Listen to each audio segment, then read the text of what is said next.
While under attack by the Reveries, we were able to finish the facility, but it took time to secure the necessary energy.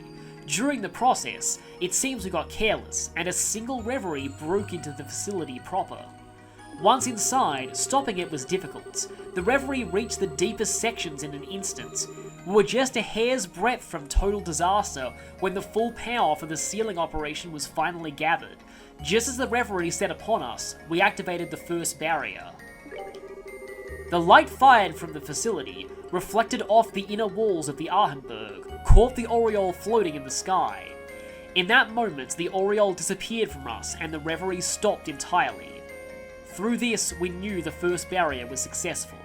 The Aureole is, of the Septarions, the treasure governing the power of space. What was needed to nullify the Aureole, which held absolute dominion over space itself, was to utterly sever its connections to space, and indeed even to time itself.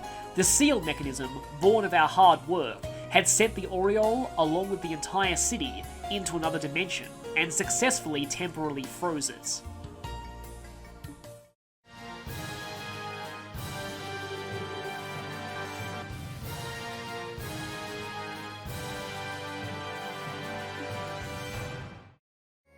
Welcome back to The Legend of Heroes Trails in the Sky. It's time to head inside the Axis Pillar and confront Weissman and the members of Ouroboros enacting the Gospel Plan once and for all. But first, let's go over the team I've got. I think you can tell who will be fighting first. So yeah, Chloe's here, and as you can see, Chloe's ATS is a little ridiculous right now. And she's more than 10 levels lower than Estelle and Joshua, and chances are she'll be getting a lot more levels as we go through this place, so yeah.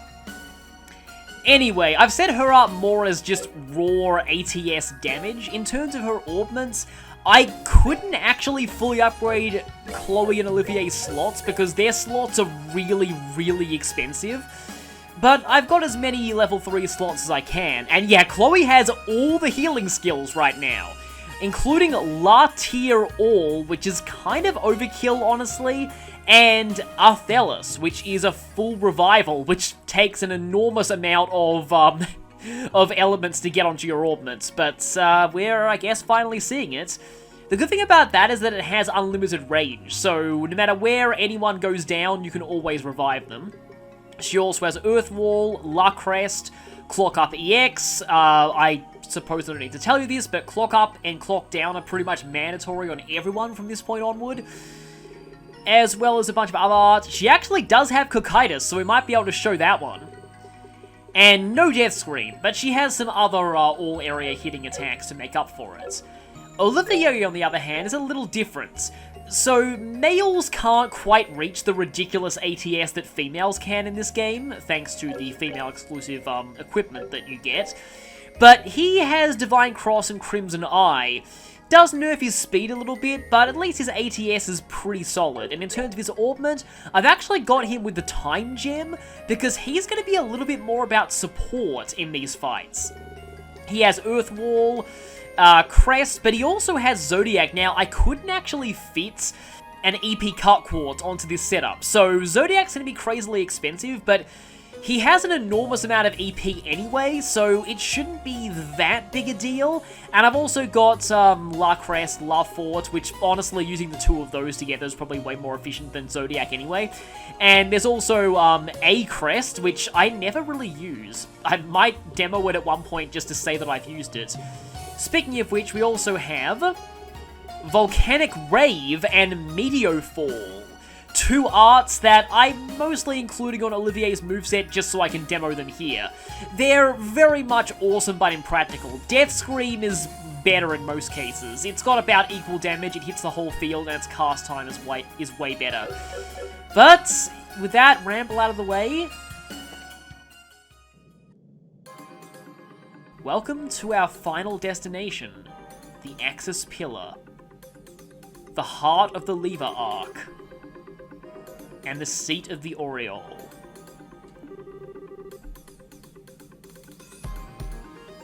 Essentially, this is a giant augment that controls the whole city. You probably don't want to touch that stuff.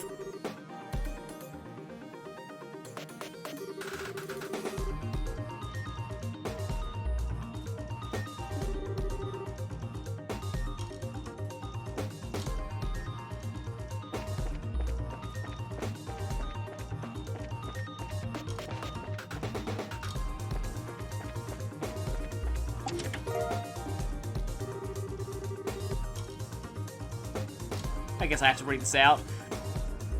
I had saved some coffee for you, but then it was taken in a mugging! Nothing in here but a couple of hairs. Gross. Emergency puppet. How would you like it if some random chest kept opening you? I'll have you know that if you could take multiple items from the same chest, the economy would collapse. I'm sorry, but Ice Cream's already done that. Oh no, it's a mimic! Prepare for battle! Wait, no. False alarm. Long barrel 3.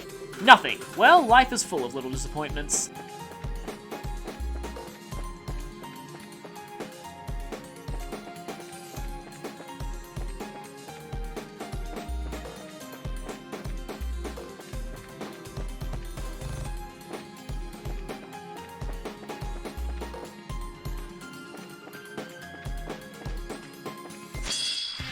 I wanted to show as much of that theme as I could, but here we have... So, one thing that I really like about the Axis Pillar is that every single enemy in here is completely new. Nothing reused, not even from the rest of the Liber arc. These things, though, are incredibly annoying. They flip themselves, and depending on whether they land on... I can't even call it heads or tails, really. But, yeah, these things were ancient machines that decided the fate of criminals based on a coin toss. That's kind of dark. They can either reduce your CP and EP or increase it depending on what side they land on. We also have Knuckles Spider. Unlike other spiders, it doesn't chuckle. And it looks kind of like a face hugger from Alien. And then we have Dark Zone. A bit of a weird name, but it looks a bit like an elephant, and the Japanese word for elephant is Zor, so maybe it's a bit of a pun there. Can execute instant death attacks on all enemies. Okay, well, that's good to know. A lot of enemies in here don't have very much resistance to time attacks, like most things in the game, but there is one exception. Oh, I have the Power Orb on Estelle, by the way, because no one else really was a good recipient of it at this point, and yeah, she's doing pretty solid damage. Like I said before, Estelle actually does have a bit of a niche later in the game if you get her ultimate weapon. She does hit very hard with physical attacks, but you could also give Xin or Agate an ultimate weapon and have them hit super hard. I'm tempted to use that, but that's going to delay her turn enormously. Another Grand Rampage, which only hit Olivier and obliterated him. Oh, great. Which side are you landing on? Okay, the good side, which was a crit, apparently. Okay, let's just get Olivier back up. I won't normally use Cocytus, but I do kind of want to just give us a chance to show it off. Oh hey, instant death works on them, that's good to know. We have already seen Cocytus. It was used by the fairy epitaphs, or ghost epitaphs, I think they were, all the way back in yeah, chapter 5, and yeah, that damage is not good for its cast time. Especially with as high an ATS stat as Chloe has.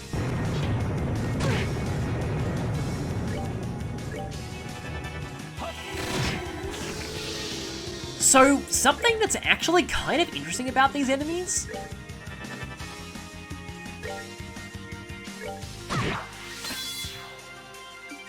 I think I'll try and let Chloe get her attack off just to show this. Yeah, these things actually seem to be slightly resistant to time. It's not displayed on their status screen, but time arts definitely do a lot less damage than they usually do. So, you could consider this as an area where the higher elements are active, even though that didn't become an official mechanic until Trails in the Sky the Third. Basically what that means is that Time, Space, and Mirage start actually having elemental affinities, and enemies can actually be weak to them. But yeah, we had to have the main theme come back now, but this song is really interesting, and it's about to get interrupted.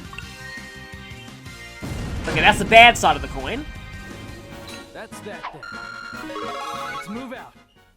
I can probably afford to go ham with Chloe's EP here, because she'll be leveling up nearly every fight anyway.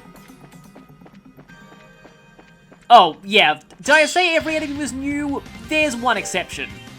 As you can tell, the dimension bugs were originally from here. Which definitely makes a lot of sense. They were kind of bleeding over into reality thanks to the seal and the aureole being broken. I think at this point, though, you might be starting to get sick of Fate of the Fairies. Yeah, you can really see what I said earlier on in this chapter. With, you know... Yeah, this song is kinda overstays its welcome. It's really good in moderation, but for every single random battle, like... The music of the Axis Pillar is very unique when it comes to Final Dungeon themes. It's very atmospheric and just very quiet and kind of foreboding. It has this interesting sense of both a mysterious quality, and it also feels like something ominous is coming. It feels like you're getting close to the end, but at the same time, it's almost contemplative, if that makes sense.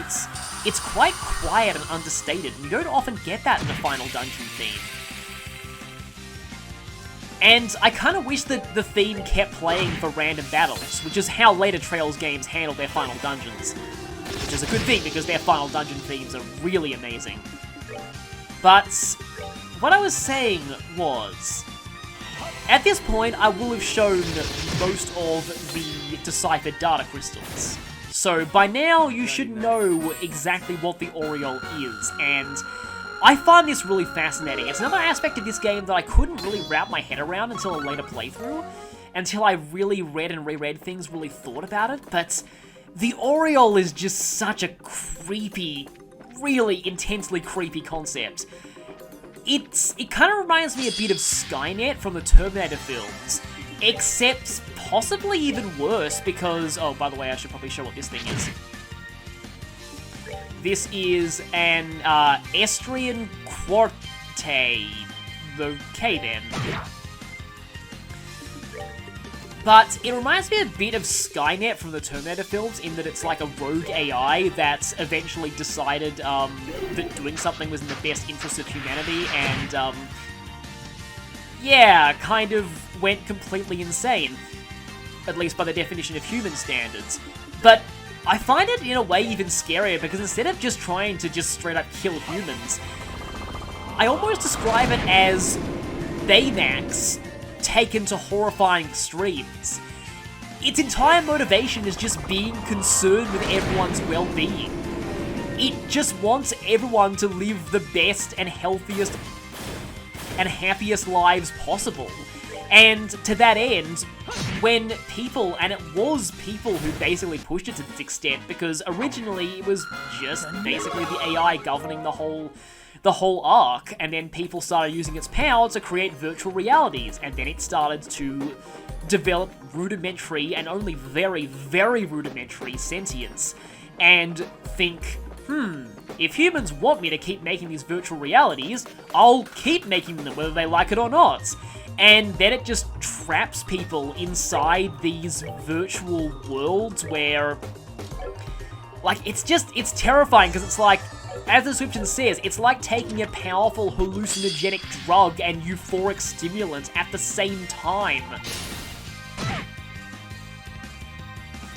And I still love how creepy the line, worse, there were no side effects. No physical ones, at least. Just the more people overused these artificial miracles and these virtual realities, the more they came to depend on them, and the more the aureole came to think that people depended on them. And the more it decided that keeping humanity in these, trapped in this kind of reality was in their best interests. And it just wouldn't let go. It basically, like, yeah, like I said, became what would happen if Baymax from Big Hero 6 was taken to really, really horrifying extremes and started being concerned with everyone's mental health as well as their physical health. But the irony is that everyone's mental health deteriorated even more thanks to this, because nobody really was even living anymore. And that was why Chloe's ancestors did what they did. They're like, we have to stop this thing. And it started to realize they were trying to stop it, and it sent the referees after them. That's what those things are. That's what we fought as the final boss in FC. Reverie actually comes from a term meaning a deep dreamlike state, which is very, very fitting considering that they're the enforcers, another kind of a fitting term, of the Oriole. But part of what I find so terrifying about the whole thing is the Oriole isn't even actively malevolent.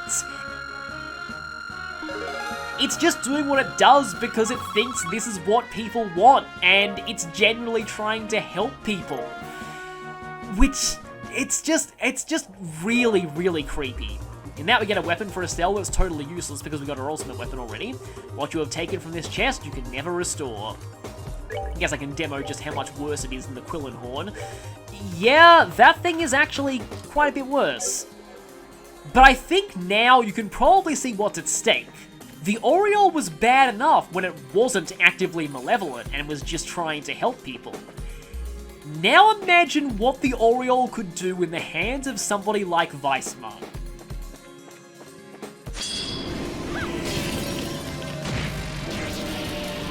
Huh, okay, White Gehenna still hurts that thing pretty badly, so maybe it's just that you need a really, really high ATS stat to make a dent in them.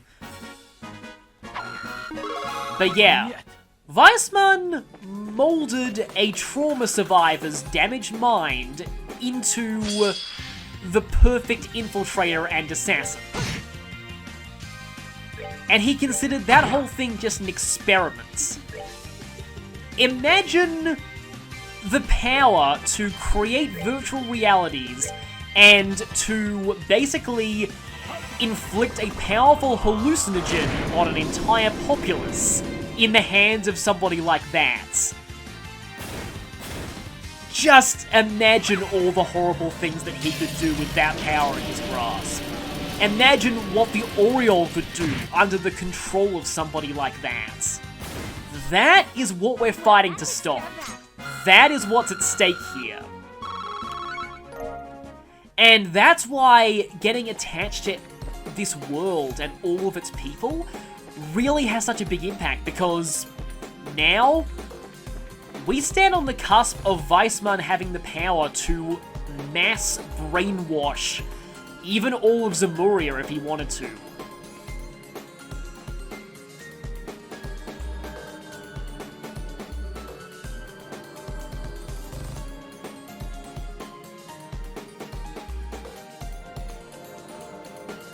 So, on that note, here we are on the second floor of the Axis Pillar.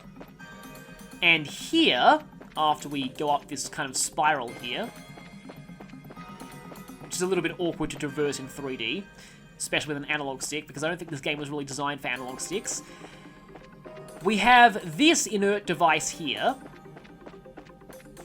and we can't go any further. Our only destination is out through here. Before we go forward, though, we're gonna heal up our EP. And just like before, we want protection against Seal and against Mute here.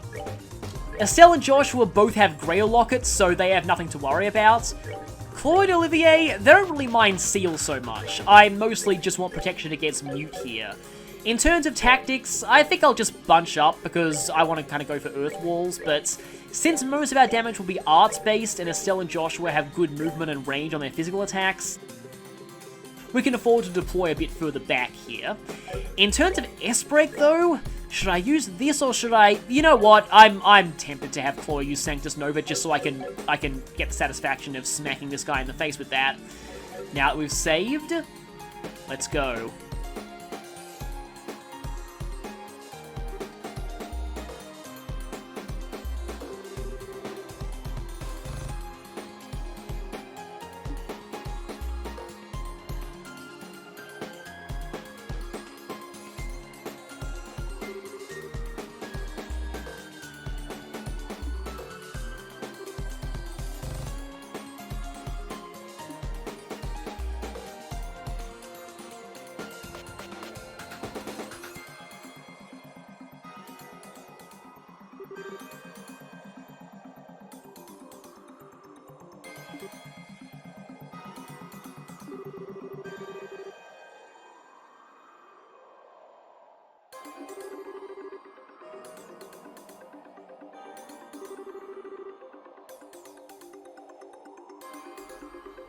Joshua's crazy perception coming in handy here.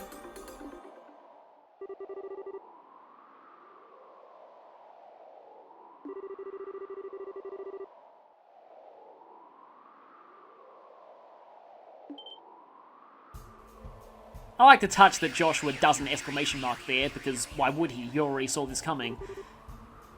Pervert Mask Guy. Yep, that's an apt name for him.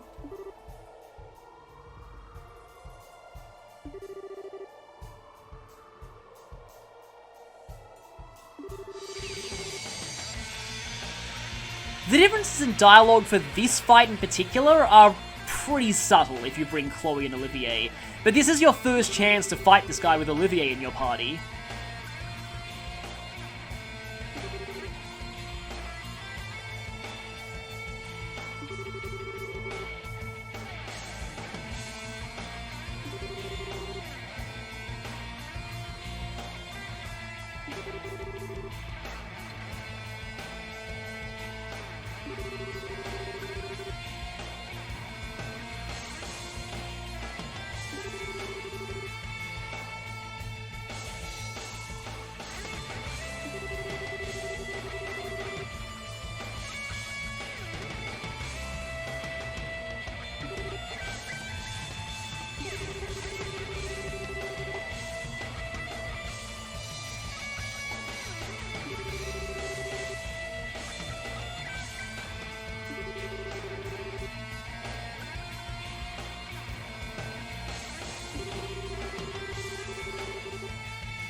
This is actually something that's a big part of Ouroboros overall. Everyone has a pretty bizarre degree of free will within the organization. You know, except when Weissmann's involved, because, you know, he's an asshole.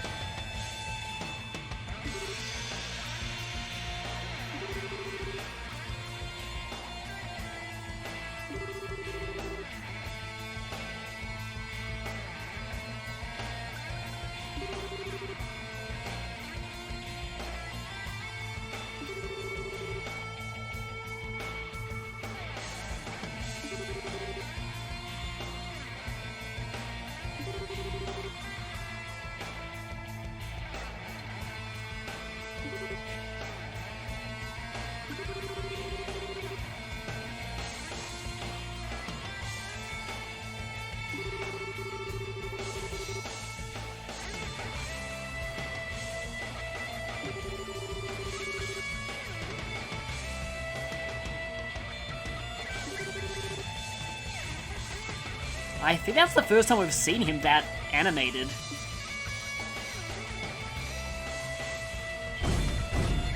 So those things are back.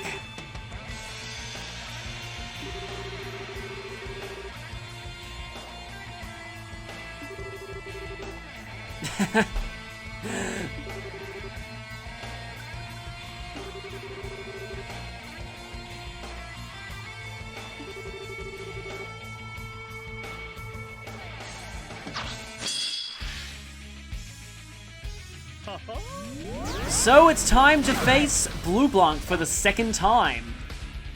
Yeah, you getting a critical turn right off the bat is kind of annoying, but anyway. The balancing clowns are back. They're basically the same as they always are, they're just a little bit sturdier. And then there's Bleublanc. He now resists wind, and he's got quite a lot of health. He actually does have a few new tricks, but out of all the Enforcer fights in the Pillar, he is the most similar to how he fought back in the first time we fought him in Chapter 7. Let's see, I think I'll Orbital down. And then should I go for Earth? I think I'll go for Earth Wall first. Okay, that hits pretty hard. But now we have a bit of a buffer going. Josh was going for Orbital down, so Estelle will hit with Clock down. And Chloe will... I kind of want to heal, but at the same time I also want to set up... No, Olivier can set up those, although I really want to set up my speed buffs. But I do think that healing is important here too. So, okay, there's Orbital down. So, Bleublanc is now marked, so when he splits into his duplicates, we'll know which is the real one, thanks to one of them being debuffed. And also we get more arts damage. Okay, clock down goes off. No, I want to save Olivier's... this is... Let's see what I do here. I'm actually going to swipe that with Estelle, just because I want to save Olivier's turns for casting, not using an S-Craft. As satisfying as it would be to unleash a full 200 CP S-Craft on Bleublanc with his greatest rival. I feel like Estelle's turn is the most expendable of everyone here, and like the first fight, you want to take out Bleublanc himself first. Yep, there's his duplicate attack, which is absolutely no threat. This kind of is, though, because it gets rid of your guards, though it did miss Joshua, which is kind of nice. Okay, so now that all that's done, I want to start setting up my clock up EXs, definitely. So let's have you clock up yourself. You also... I'll go for Zodiac just to have a little bit of extra defense. Oh, wow, nice. I don't know how that can miss. I guess Olivier cut his way out of the wires before he impacted the ground. That's my headcanon on how that attack can miss. I mean, Zodiac's kind of overkill, honestly. You really just need to use La Cresse and La Fort. It's way cheaper, but it's cool, at least. Okay, so, and then you can start going ahead and setting up. Your speed's a little lower. In fact, you are meant to be more of the offensive one in this fight, so I don't know about Cocytus. I think I'll actually just go for raw damage on Bleublanc himself. Okay then. There are Bleublancs everywhere, but this really only makes a difference if you don't mark one of them with a stat debuff, because like when you know which one the real one is, it's pretty easy to tell them apart. Okay, that was some pretty good damage. And yep, all of them disappear when you hit the real one. So really, that attack is just theatrics, nothing more. Okay, clock up EX. I suppose you can clock up EX Chloe. And then you can, I guess I'll set up another Earth Wall. Yeah, get used to seeing Earth Wall backed by... I'll definitely take some from Joshua. Get used to seeing Earth Wall backed by the Time Gem later in the game. It's gonna be very, very useful in several of the later fights. Run no more. I'll show the full animation here because, you know, I have to. Joshua turning his techniques back on the society.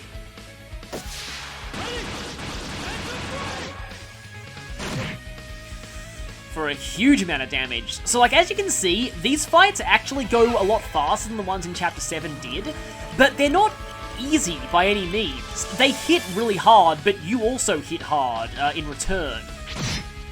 So they have kind of a different feel to the ones that we fought earlier. Now, there is actually, like I said, something new that Bleublanc can do, but I don't know if we'll get a chance to see it. I really want to get him to show it off, because it's interesting, let's just say. And it's also kind of funny in how it's represented.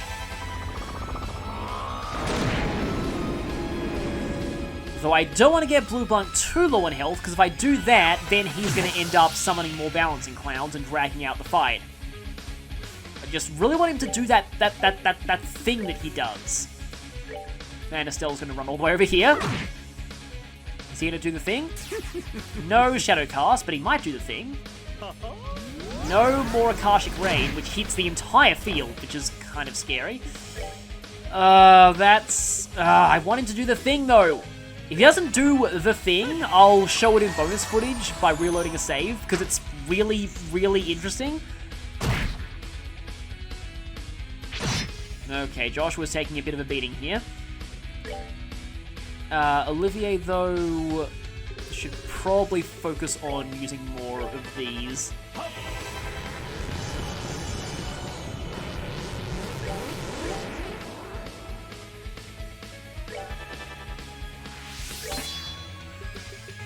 Okay, I can Death Scream and then follow... Actually, no, I should save the Phantom Raid for the crit turn.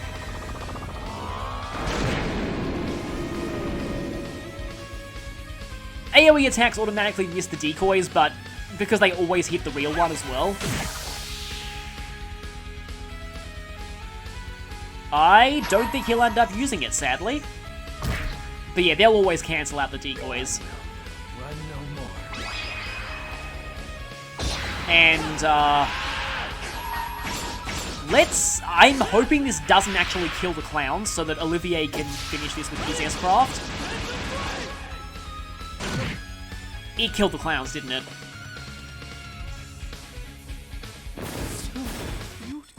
There's that defeat quote that I was talking about back in Chapter 7.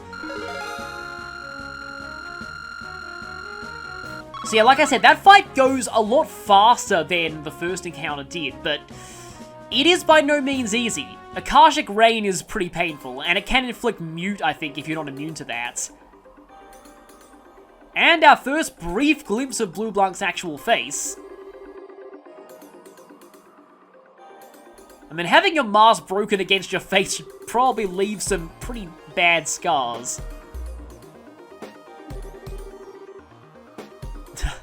Nice burn there, Joshua.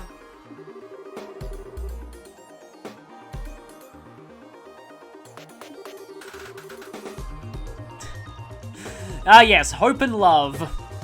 It's cheesy, but that's Olivier for you.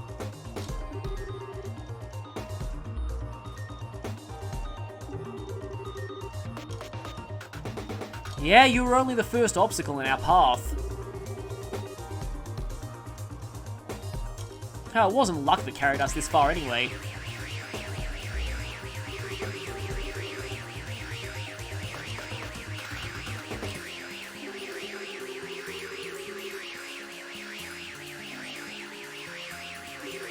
Bleublanc's a very weird guy. As long as the outcome is beautiful to him, he really couldn't care less. So, all of those who weren't aware this game was part of an ongoing series, it might feel kind of weird that Bleublanc just straight up leaves here with no real punishment other than getting his mask broken. We definitely haven't seen the last of Bleublanc, or Phantom Thief B for that matter. Bleublanc is kind of a recurring character in the Trails series, one of the most recurring characters. He'll be showing up again soon enough. He's an annoyingly persistent antagonist, but makes him all the more satisfying to take down again and again.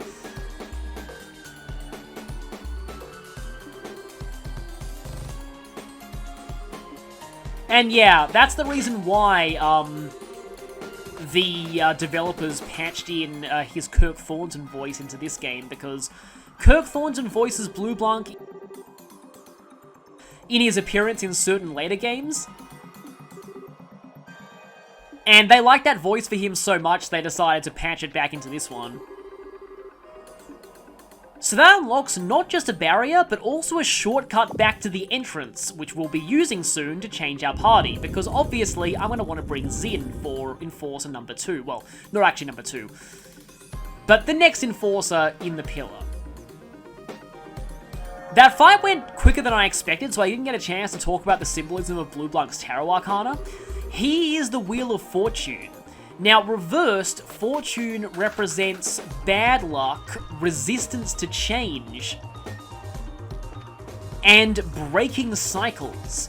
Bleublanc's symbolism is a bit tenuous compared to some of the other Enforcers, but his whole theme of beauty shining through adversity and liking to put people through strenuous situations just to test their resolve so that their hope shines all the brighter for him to steal it. That definitely relates to meanings of the reversed Fortune Arcana, the idea of bad luck and hardships, and having to endure hardships.